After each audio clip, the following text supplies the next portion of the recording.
Welcome to the Tier 1 Podcast, bringing you interviews with the brightest minds in the shooting industry. Get unique insights to help you shoot better, survive longer, and outperform your competition. Brought to you by Tier 1, the world's best shooting accessories.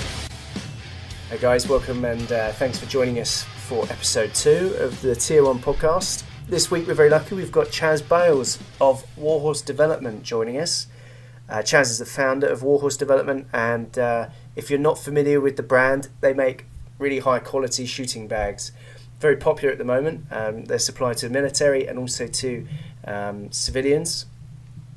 Chas also runs a PRS match in his home state of Montana. That's coming up later this year. He'll talk a little bit about that, a little bit about how the bags are developed and designed and what the different ones are used for.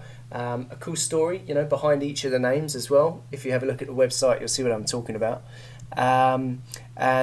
We cover some really cool stuff. Things about how to prepare for a PRS match, what makes a great shooting bag, and so on. So here he is. Here's Chas Bales of Warhorse Development. Yep, he got the cleat. Yeah. Very cool. So you got a custom cleat. That thing was pretty sweet. Oh, is that custom one? Yeah, that was totally custom one. There's only going to be one other like it. Oh, fantastic. And that one is going to be mine, so. Oh, nice. There's only a couple in the wild then. Well, there's only one in the wild, officially. Well, in with that camo design and with the embroidery and stuff like that, yeah. Brilliant. Only just the one right now. The other one's sitting here in pieces, not even built yet. But. Yeah. Fair play. So can you tell us, for the listeners who don't know you, obviously, and don't know the brand, can you tell us, how did you get into, tell us your background, basically. Where did it all start? All right. Well, my name's Chas Bales, of course, Warhorse Development. Originally from Wyoming when I was a kid, moved all over Wyoming, Texas, and Montana. Joined the Marine Corps. After I got out of high school, I tried my hand at college, but I realized that drinking beer and chasing girls was way too much fun compared to school. So I joined the Marine Corps to get a little bit more direction. Went to Japan, came back from Japan. September 11th, we went and invaded Iraq.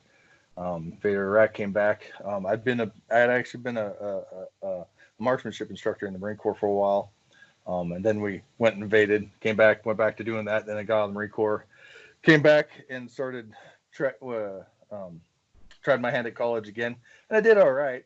But I was more interested in riding broncs and drinking beer and chasing girls again. And so the Marine Corps the Marine Corps sent me a letter after being out for a year. They're like, "Hey, dude, we want you to volunteer to be involuntarily recalled to go back to Iraq or Afghanistan." So I was like, "All right, that sounds great." So I volunteered and went back for another year. Brilliant. Went back to Iraq and then got out. You did 2 tours of Iraq? Yeah. Awesome. And then on the way home from Camp Lejeune, flying back to Montana, I actually met a girl who ended up becoming my wife. We met at the St. Paul, Minneapolis airport. Oh, awesome. We happened to be seated in the same aisle flying back to Montana, and struck up a conversation with her, and now we have 4 kids. Wow. Yeah. So that was pretty Fair cool. enough. That's cool, man. And then, when I got back to Montana, went back to school. Became a mechanic for a while, and then I went back to school again. Got a civil engineering degree. Right. And while I was getting my civil engineering degree, I went back into the military and had them help me pay for college. And then when I graduated college, I pretty much got out. My wife was like, "This is enough. You've been in for long enough. We're done." Yeah. So then I got a job working on building roads and bridges, and started shooting competitively, like NRA competition. Right. Kind of like the Marine Corps qualification type stuff, that shooting high power, and then kind of got into F class, and I knew I wanted to do a little bit more instead of sit at 200, 300, 600, or 700, 800, or was it 800, 900,000 for F class, or Palma, It's fun, great people. I've learned Sure. a lot from those folks, but I kind of wanted to start doing something more, and that's when the PRS was really starting to kick in. This was like back in 2012. Right. So I built a rifle to try and get into that. I built a 308 off a Defiance Action with a Manor stock. Went through so many different scopes trying to figure out what scope was right for me. Yeah. And then I started shooting PRS a little bit. I shot some club matches that had happened. This was only like 4 years ago. I started shooting club matches, and I was just brand new at it. And I actually, it was like my second or third match I ever had gone to at the same place down in Three Forks, Montana, with a guy down there named Glenn Demaray, really nice guy. But I was shooting with this former Marine sniper, Brand St. Clair, and he was teaching me tips and tricks and all this other stuff. Teach me how, like, the ways of the force, if you will. Yeah. It's good to have a mentor. Oh yeah. Oh, you to get into this game, you need to have a mentor, and Yeah. mentors are super easy to find. Just got to find the right mentor that fits your style and fits your attitude. And Brandon was a former Marine. He being a former Marine, we got along really, really well. Mm-hmm. And but at that match that I first shot with him, he had like a pile of freaking bags with him. Like he had a Mystery Ranch pack overload, one of their bigger rucks, and it was chock full of stupid bags, like all kinds of stupid little bags from Tab Gear and whomever. And I was like, dude, why are you carrying so many freaking bags? He's like, well, this bag's for that, this bag's for that, this bag's for that. I was like, we got to figure out a way to reduce the amount of crap that you're carrying. Yeah, it's not practical. It's not practical at all. And so we started talking about it. And Brandon, he's an excavator operator. Right. And so he, and he's one of the best excavator operators out there. He's really, really good at what he does. And so we started talking about, like how we can make something that can attack different types of obstacles, not just something in parallel or perpendicular, but like odd obstacles like rocks and trees and all kinds of different things that you might come across. Right. And I'd just gotten off a job that had been rockfall mitigation in Wolf Creek Canyon. I wasn't a huge part of that job. I was just kind of one of the guys in the ether in the background there. But we had an excavator out there called a spider excavator. What a spider excavator is an excavator that has 4 articulating legs, where it could crawl up some of the most insane slopes and stabilize itself and go ahead and dig and do what the excavator needs to do with its legs all wonky and way the hell out there and weird. They are amazing pieces of technology. It sounds amazing. Yeah, it sounds like a Transformer or something. Oh, it kind of is. It's crazy. They're super cool to watch operate. So we started talking about that, and so Brandon had given me the assignment to go ahead and design something. He's like, you got to design something and come up with something. Because at that time, I'd started sewing. Like, I learned some leather work from Dad when I was a kid. I did a lot of leather work with Dad. And then, I'd never ran a machine. When I was in the Marine Corps, if I ever needed to modify or fix a piece of gear, I always just hand stitched the dang thing, which took forever. But yet you're sitting in the barracks not doing anything. Might as well just sew, do hand stitch something. And then that winter before I shot with Brandon, I was looking at all my gear, knowing that I needed to change something. And I had a little rear bag that my wife had made me when we first got married. And she made it out of old camis. And I asked her to make me a new one. I wanted one just a little bit bigger. And she's like, screw you, go do it yourself. I was like, I don't know how to sew. She's like, well, figure it out. So tough love. Yeah, tough love, straight up. And so I went to my mother-in-law, who's a quilter. I got like a 5-minute lesson from her about how to run a sewing machine. And I used my wife's little Singer sewing machine, one of the little portable things. This thing's like from 1940 something. Yeah, they're classics of Singers, aren't they? They're quite collectible. They are, yeah. And this thing's probably worth some money. And so I started making some rear bags out of my old camis from Iraq. and some fellers saw what I was doing. They're like, "Hey man, can you make me a rear bag too?" And they bring me their camis, and so that's kind of how I started, was just making them out of camis. And so when I was at that match with Brandon, I'd already been sewing for like a month. Yeah, a long time, right? Yeah, you're a pro by then. Yeah. Yeah, exactly. And so I have this assignment to go ahead and try and make something. I was like, oh crap! So I order in some material and I start designing stuff. And at the time we'd been doing a road job over by Penderoy, Montana, which is right along the mountain front. And we just started this project pretty much, and I was sitting there watching these guys put in a pipe. It's raining out, and it's just crappy. And I'm going ahead and designing stuff and making things. And the iterations of the different designs kind of sucked. And I finally came up with one that like looks all right. And then so I start designing farther, and I ended up actually using calculus to make my bag. You mentioned this, yeah. I mean, actually, you mentioned something about that when I met you. So how does that work? How did you use calculus? I'm not a mathematician, so it's going to go straight over my head. But maybe do the brief version. Just because of the angles and like I wanted to make sure that I had the proper curvature to where I didn't have any strength problems. Right. And it was really hard because I tried to bring in some strength of materials and stuff like that. I had to do all kinds of research on strength of different types of fabrics and everything else like that. And I'm a civil engineer, so like I'm used to doing like steel structures and doing strength materials off of steel structures or wooden structures or something like that. So having a wood beam and whatnot. So I had to. It was a big pain in the butt. It really was a big pain in the butt. For sure. But when I finally got that design down, I went ahead and built the first one. I did. It took me an entire day to make the damn thing. Right.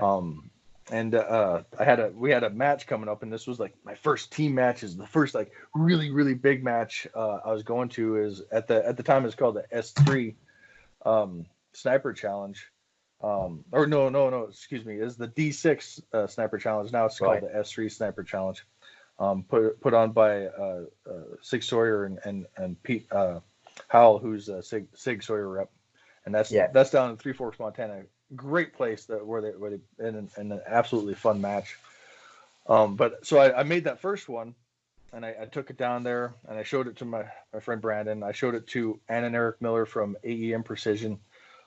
Super great people out in Eastern Montana. They make like ammo wallets and some rear bags, and Eric Miller is one hell of a gunsmith. That's one of the people I go to for all my gunsmithing is him. He does an extremely good job. But I showed it to them, and they gave me some suggestions. I showed it to my friend Sky Thomas. Sky is the guy that invented the Sky Pod. For sure. And that's when Sky showed me his bipod that he was working on. And at the time, since I'd been so bored, I've been designing my own bipod. I saw Sky's. I was like, well, crap. So I gave up on mine. This was way better than what I was trying to do. But after that, I came back and I reattacked the design flaws. Not all of them, but I reattacked a few of them. Then I set that one off to a feller. And then I'd already looked at the flaws that I'd made in that one. This is like one of the things I wanted to make sure that I had was an opening that people can adjust or fill. Right. At the time, all the bags that I'd seen, they're all sewn shut, and what the fill is what the fill is, unless you want pop stitches and stitch it up again yourself. Yeah. And so I redesigned that into there and did a couple other things. And there, I mean, I didn't have a lot of equipment or know-how on actually how to do any of this stuff. Yeah. You were just learning as you went. Yeah, pretty much. Just learning as I was going and working with all kinds of different materials that I had no experience with, besides just a little bit of research. Yeah. And then it started growing from there. Really, like the Saracen was the first one that I come out with, and the Saracen was Sam Houston's horse that that got shot out from underneath him at the Battle of San Jacinto. Right. That's an important point, because all of your, like, Warhorse Development is the name of the company, and all of your bags are named after famous horses who've featured in war. right? In battlefields and Yeah, I kind of changed that up though. My newest bag, the Peanut, is actually I saw that one. a rodeo Yes. horse. Yeah. So like I couldn't find the bag shaped like a peanut. So Right. it's a perfect name, and I couldn't find a It's warhorse perfect. It named fits. Peanut, except for that one rodeo horse. So I was like, it Yeah. fits. I gotta Yeah. go with it. But in principle, so they're all named after horses. And Saracen was sorry, whose horse was it? Sam Houston's horse. Sam Sam Houston. Yeah, And you've got Cleed. Yep, I got Cleed. So Cleed was a later development. I went from Saracen to the Comanche. Comanche was the lone survivor of That's right. Custer's last stand, and became a really famous horse, especially back in that time. And Comanche is actually a whole lot smaller than what the Saracen is, because one of the things that I was thinking about the Saracen is a great bag, but it's too big for military and law enforcement applications. Right, it'd be too heavy. So I made the Cleed, or the Comanche, excuse me, and that became really popular with women, kids, and military and law enforcement. Yeah, and it's a great bag. And then I have a couple other bags, like your normal bags, like a regular rear bag we called Traveler, which was Robert E. Lee's horse. And then like the Nelson is a big old puff pillow, which was one of George Washington's horses. And actually, a guy who asked me to make that, his name is Mark Nelson. Oh wow! He said, yeah, it worked out perfectly. Because he wanted this double bag system, that pump pillow type system that connected together, so he could get higher and do stuff. And I knew that George Washington had a horse named Nelson, and his name's Nelson. Mark's a super nice guy, so kind of named it after Mark and George Washington's horse. But so we did the Comanche, and that became pretty awesome. And then I'd sent it to an FBI agent, and he loved it, and he's like, dude, you got to figure out a way to make this 2 pounds or less, so I can run with it out in the field. So I began to search for different fills and trying to find that perfect balance between weight and stability, and it led me to some really cool stuff, which is called Get Light. Yes, I've seen this. Yes, Get Light.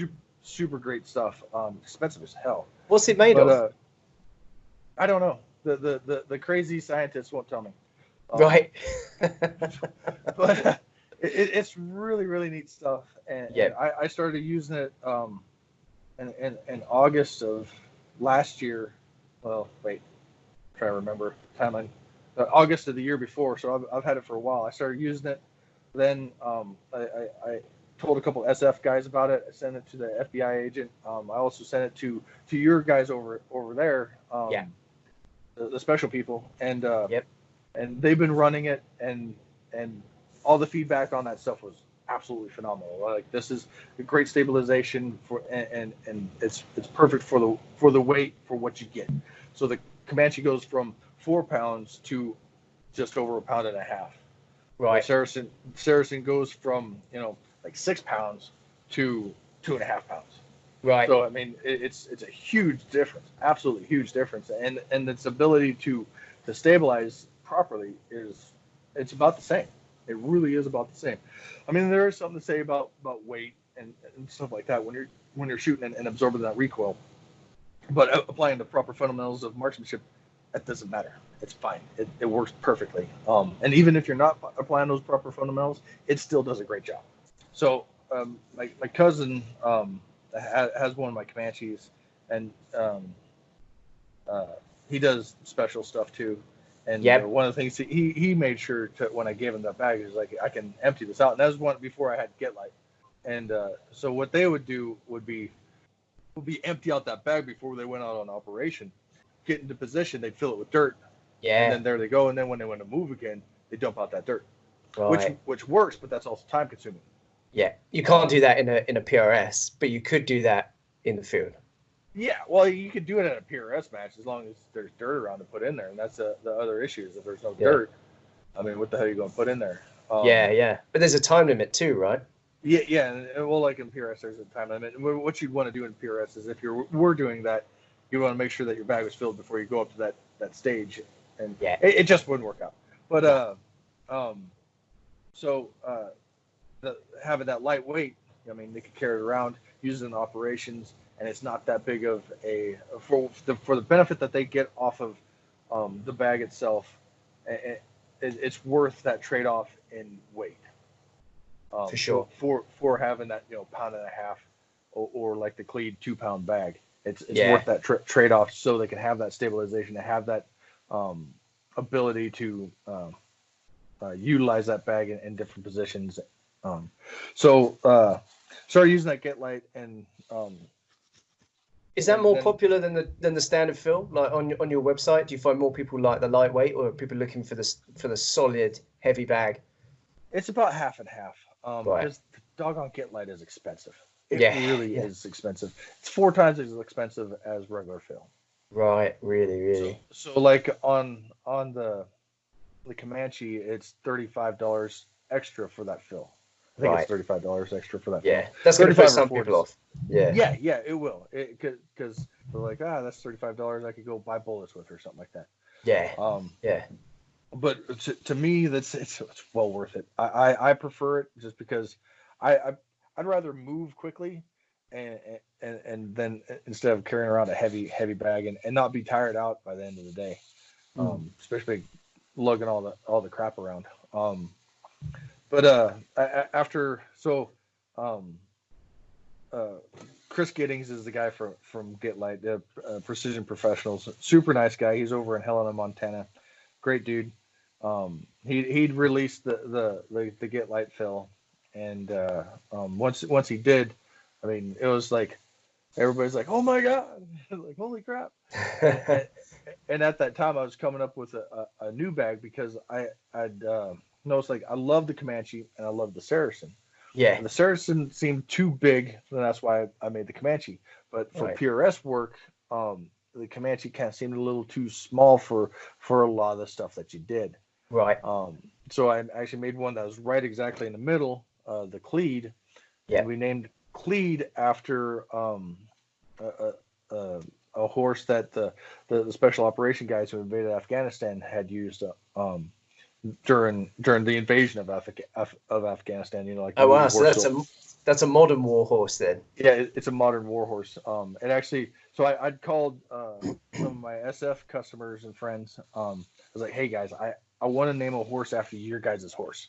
Yeah. And so it became a chain of SF dude calling SF dude calling SF dude to call the right guy, Yeah. And then it all filtered back to me, and it was Cleed. And I have the whole litany of his actual service, which is actually really, really cool. I was trying to get some pictures, but SF people and showing pictures is kind of hard. Did they send you a picture of the horse with the eyes blacked out? The little bar. Oh God, that would have been awesome if they did. I'm gonna have to ask. That would be perfect. Should put one up. I should. Oh man, that's great. Actually, when we get off the phone, I'll call one of my friends and see if we can't get that. Yeah, that for sure. Be cool.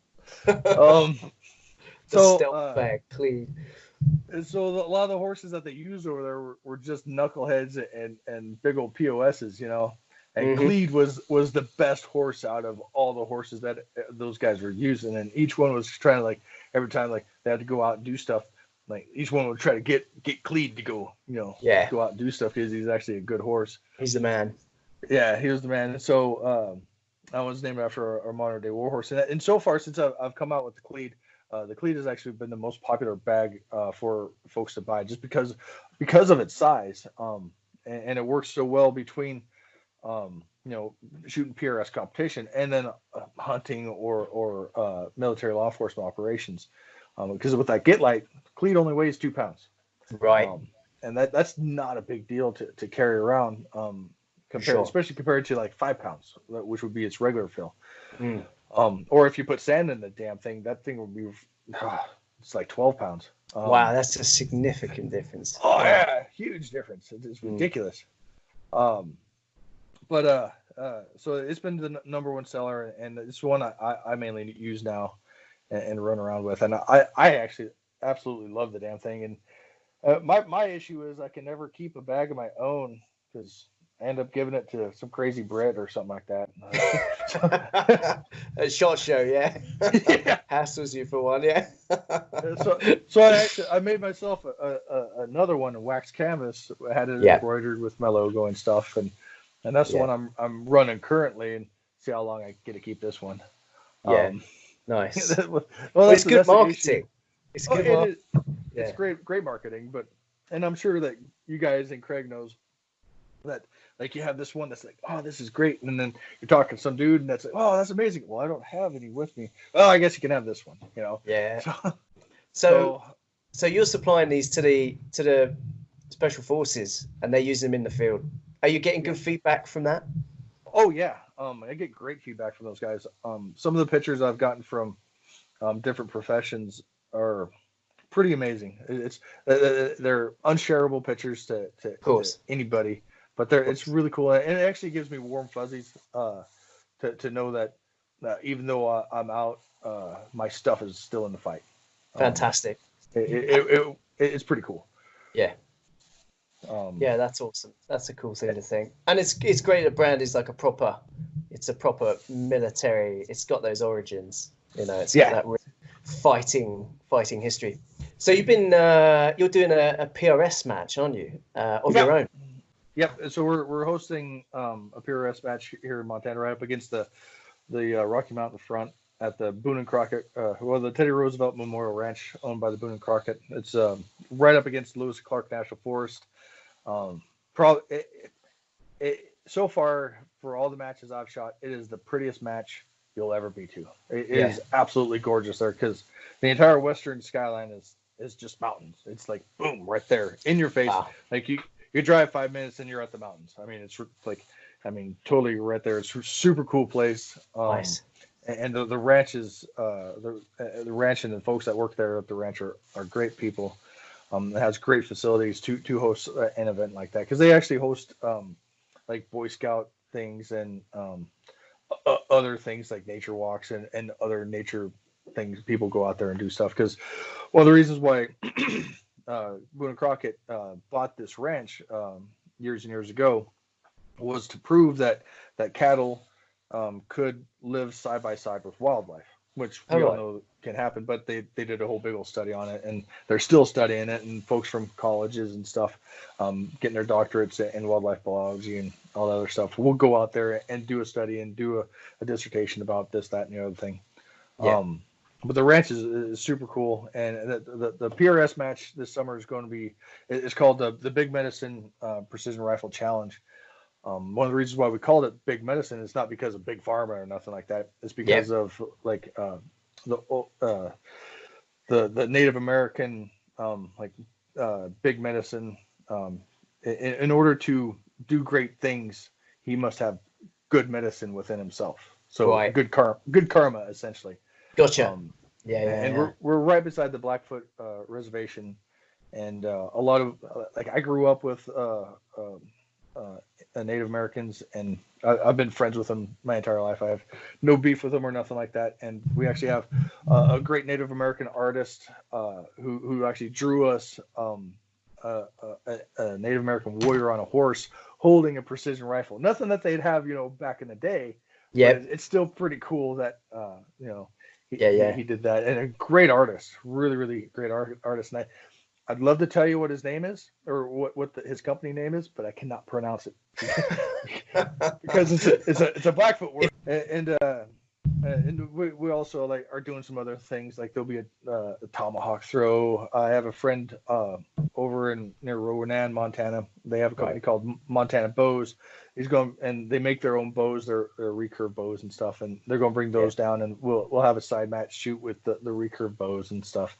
And then our trophies for this match are tomahawks, actually. Right. So last year I had a great outfit out of Texas make me these tomahawks as our trophies, and this year we're having them do it again, and they're absolutely pieces of art. They really are. They're really cool. So they gave me one as well. I just want to chop things with it.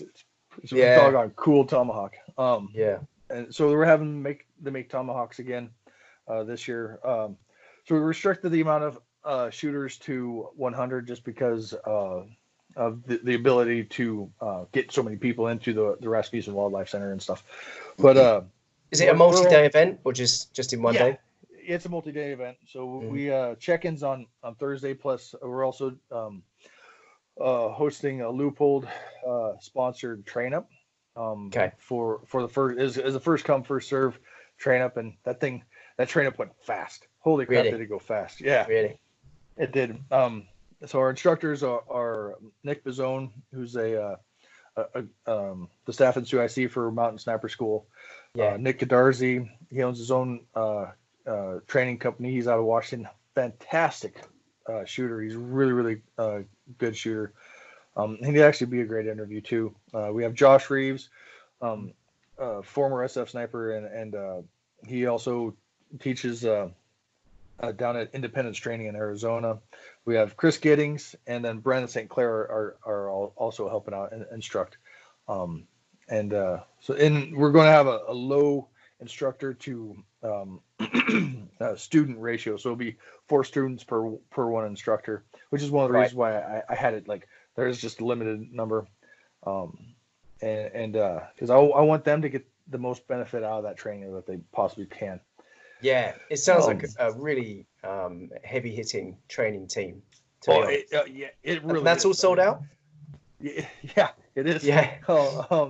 And our match is almost sold out as well, which is pretty doggone cool. Last year, since last year was our first year doing a national PRS match. We'd ran matches before between the Rifleman's Team Challenge and some like just local matches and stuff. But last year was our first national level PRS match. We had just a bare minimum number of shooters to make points, which is like 60 or something like that. And this year, there's not very many slots left. Actually, I think most of the slots left I've held for the sponsors like Defiance and Proof and stuff. Yeah. There might be a couple slots left, but it's shrinking pretty fast, which is pretty awesome comparatively. For sure. And that's is this your second year? Sorry. Second year for a national level. Yeah. We've actually been running matches for 4 years now. Right.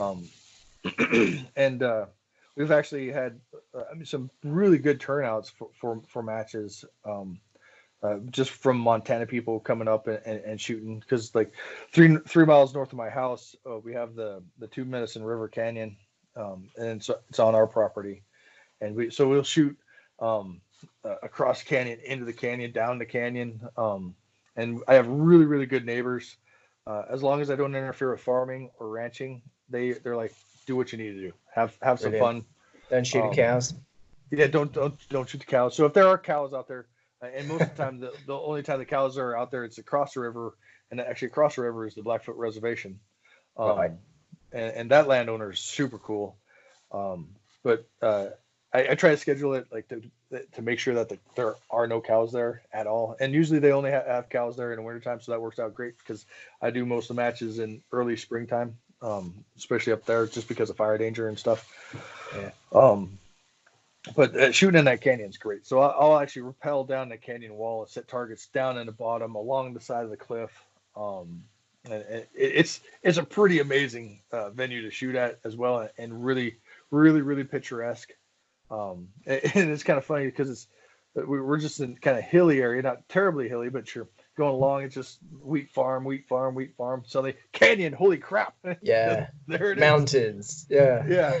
So fantastic. It's pretty neat place to shoot. And I go up there and I shoot a lot. That's one of the main places where I train because, I can. And then I shoot here at the house too. I like 100 feet from my house is my range, and I can shoot out to 900 yards just right here. If I move like another 200 feet south, I could shoot however far I want to. Wow. Very lucky. That benefits of living in rural Montana. Yeah. Pretty neat. If I went out 100 yards and started shooting, I'd be banged up. Right.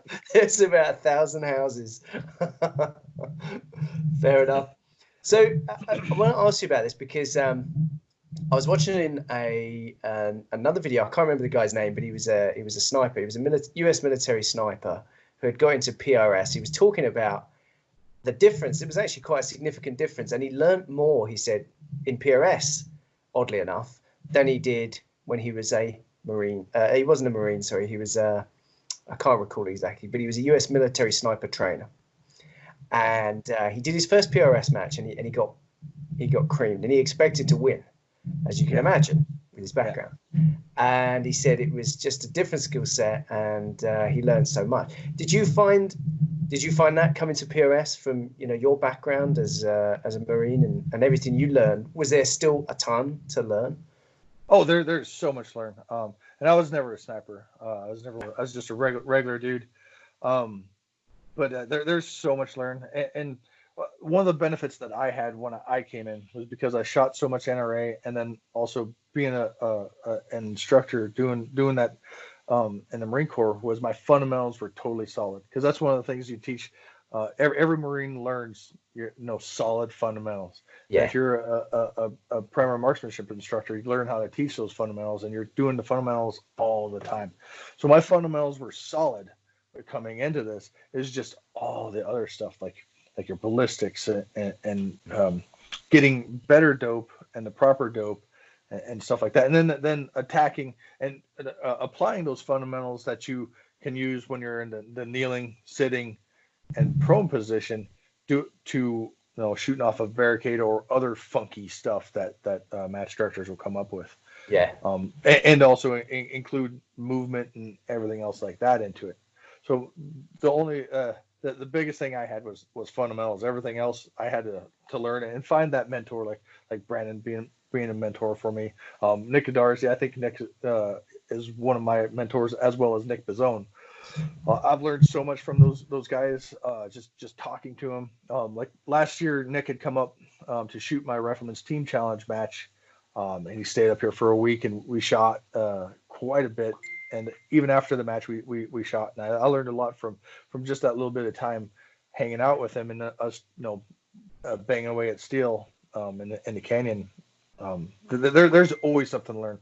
I don't care who you are, even Vibert and Pinch, that they're always out there trying to learn something. I know Bazone's always trying to learn something, as well as Godarzi is.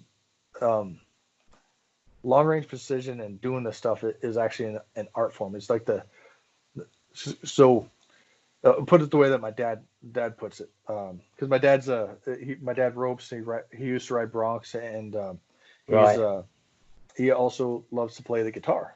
Yeah. And Dad said, so the greatest guitar player you'll never hear, because he's in the basement trying to get it perfect.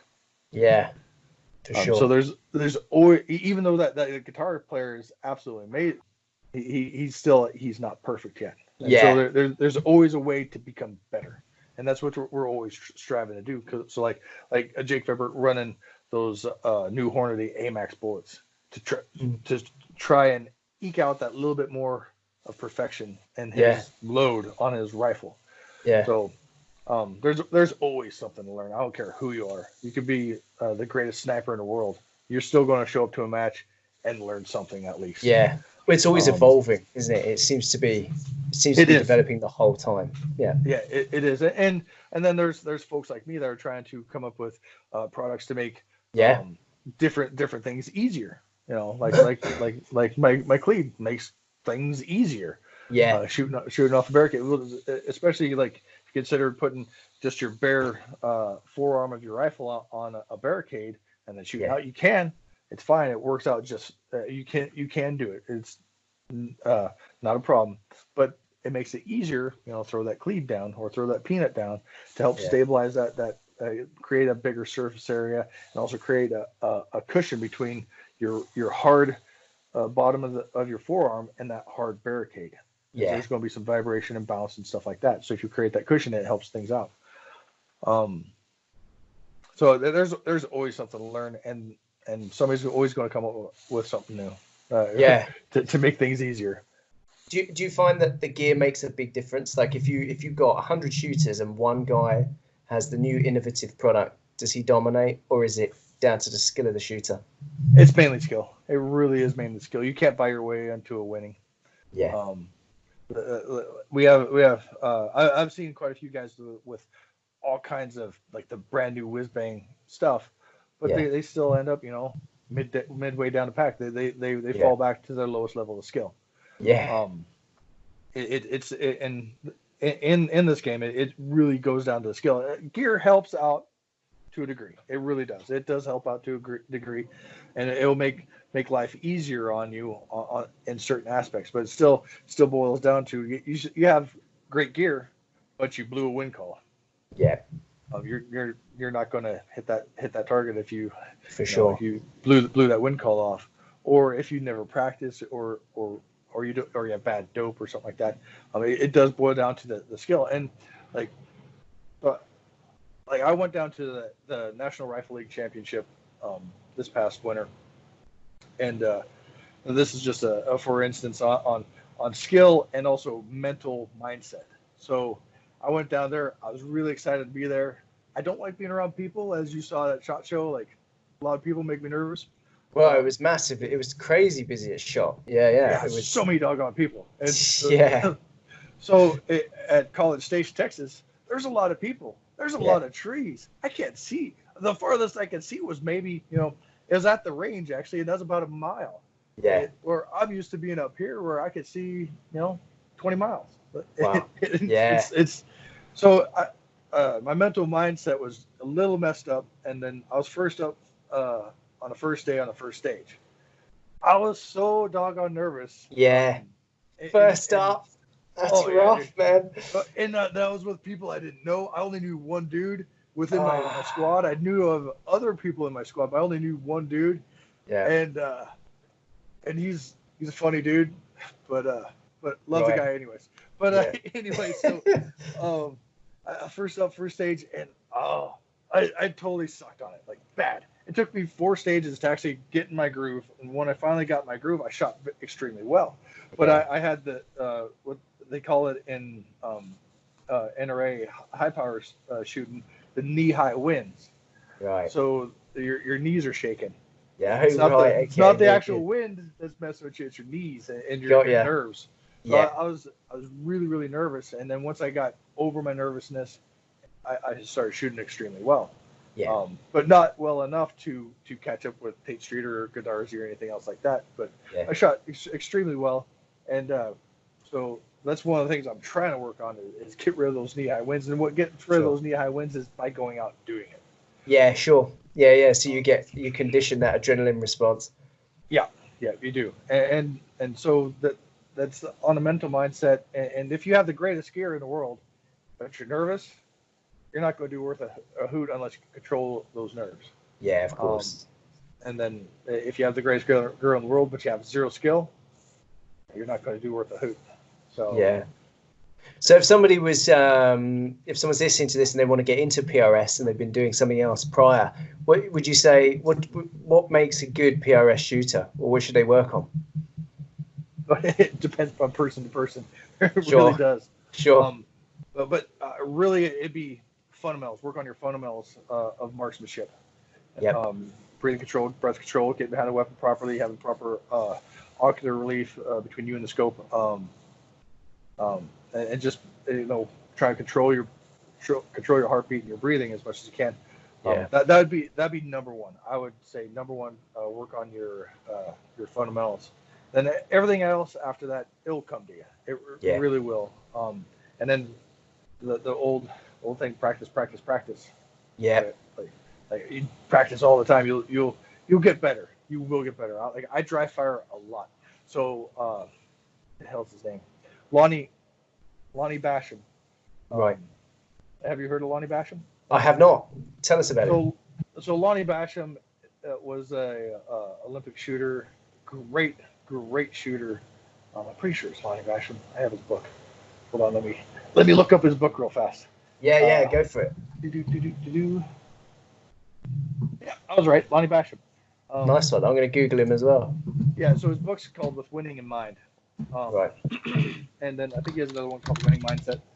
But he talks about how, because if I remember right, he went into the Army. Like he'd shot, when he was in high school and stuff like that. And then he went into the Army and he got on the Army marksmanship team. And for the first 2 months he was there, he didn't fire a single round. All he really? Yeah, the dude in charge told him, was like, dry fire, dry fire, dry fire, dry fire. So he just sat there, dry fire, dry fire, dry fire. Everybody else went off to matches, did all this other stuff, and he was just standing there, dry fire, dry fire, dry fire, dry fire, day in and day out. Yeah. And then he was finally allowed to go out. So dry firing is huge. It's cheaper to dry fire than it is to shoot all the time, right? Of course. Because you're not actually expending any bullets. Yeah. So I dry fire a lot. And with a scoped rifle, you can dry fire within your house.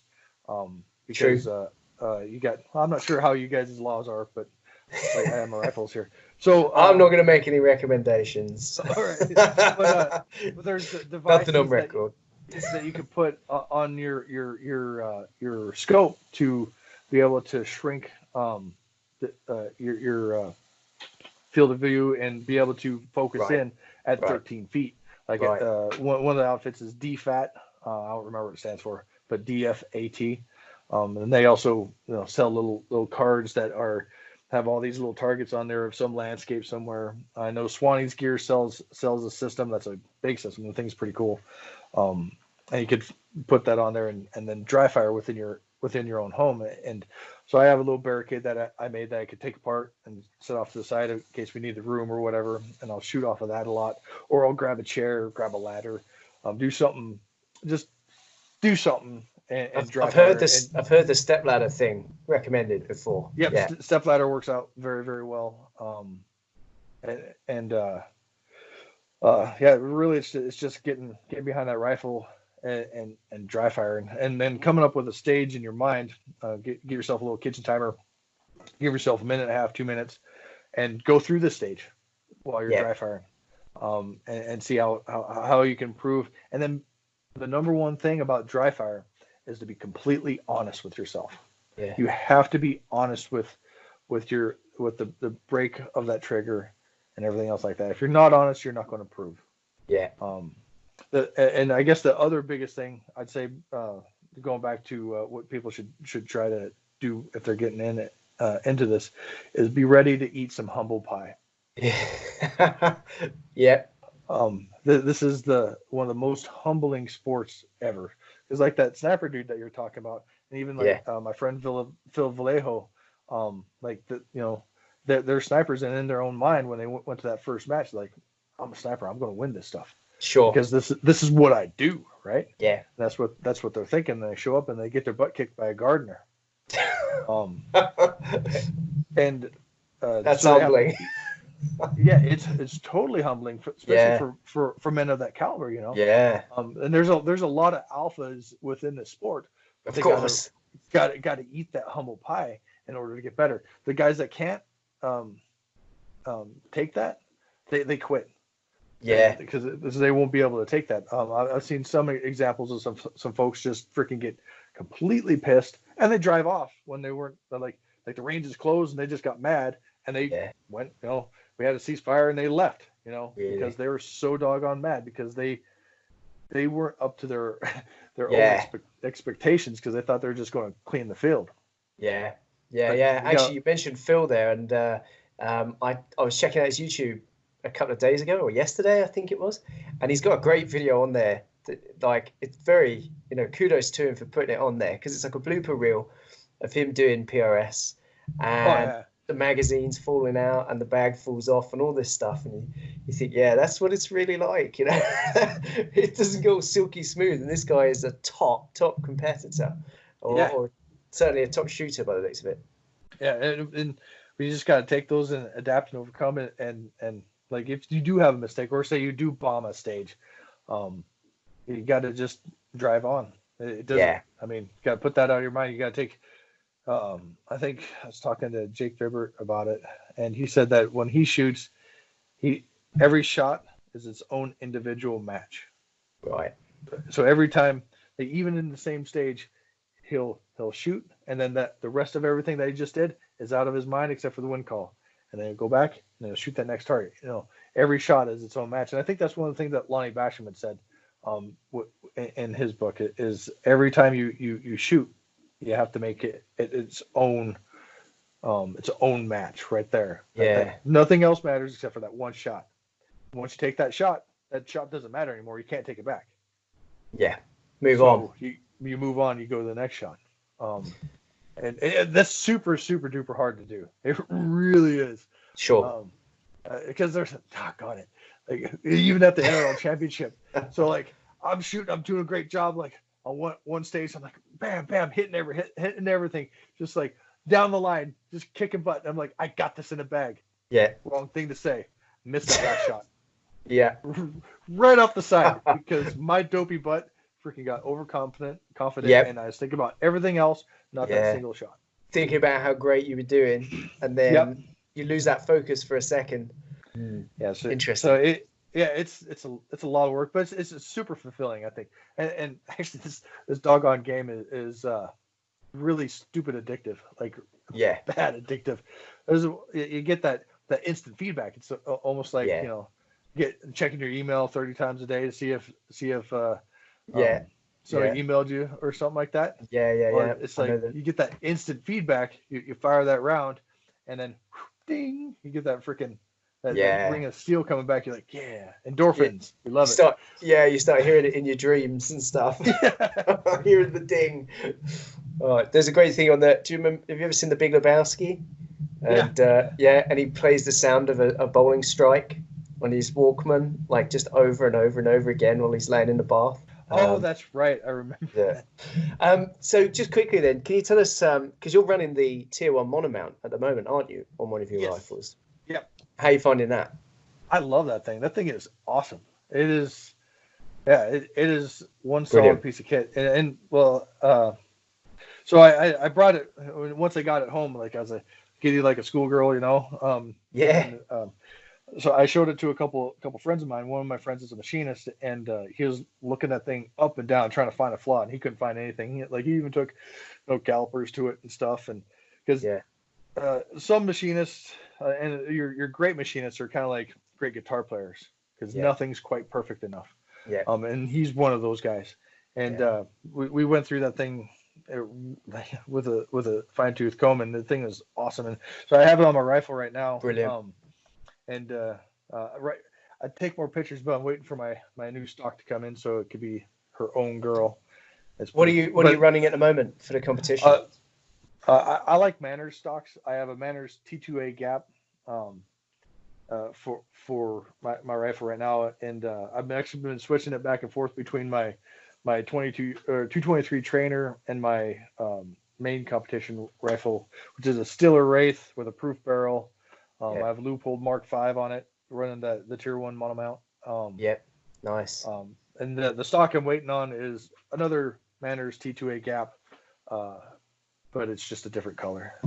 Am I right in thinking Manners are now sponsoring your shoot as well now? Yes. Actually, Manners is the, thanks for reminding me on that. Manners is the headline sponsor for the Big Medicine PRS. They're doing, they're great people, really, really nice people. Actually, it's hard to find somebody that's not worth a hoot in this industry. There's a lot of really, really nice people for sure throughout the industry, like Little Barrels, Proof Barrels. Great people. Criterion, they are awesome people as well. The list goes on. The Area 419 guys, those guys are some really, really nice people over there. I think I was watching. They've got an Arca rail they were doing a little while ago. Actually, that's what I run on my rifle is Arca rail from Area 419. And you can't beat it. It's the doggone thing is really, really nice and it's really low profile right up to the bottom of your stock. That thing works really, really well. There's other great people that make good Arca rails as well, like Henderson and stuff. But I go with Area 419 just because that's who I go with. Are they a local company to you? No, they're in Ohio. Oh, okay. Area 419 is the area code for Ohio. Ah, okay. Fair play. Should have known. Okay, very good. Tell us what's coming up next for Warhorse Development, because you've produced so many cool bags. You've got this cool shoot going down, your second pro shoot or second national shoot. Sorry. What is next? What does the future hold? Well, try to make more products, continuation with what we got here, and try to spread the love as much as we can. I do have a sling that I'm making. I made a sling a while ago at a request from a couple of Marines, and trying to source the material was stupid hard. I finally Really? found a source for the material that I need, and so I'll come out with a sling here pretty soon. And it's nothing like terribly special. It's just a simple sling that works really really well. Yeah. There's a lot of other great companies that make nice slings as well. Some of them, like I own several different slings Sure. from all kinds of different companies, and some of them get too doggone complicated. Whereas this one, it's really simple, straightforward, and that's kind of what you want within this game, in my opinion.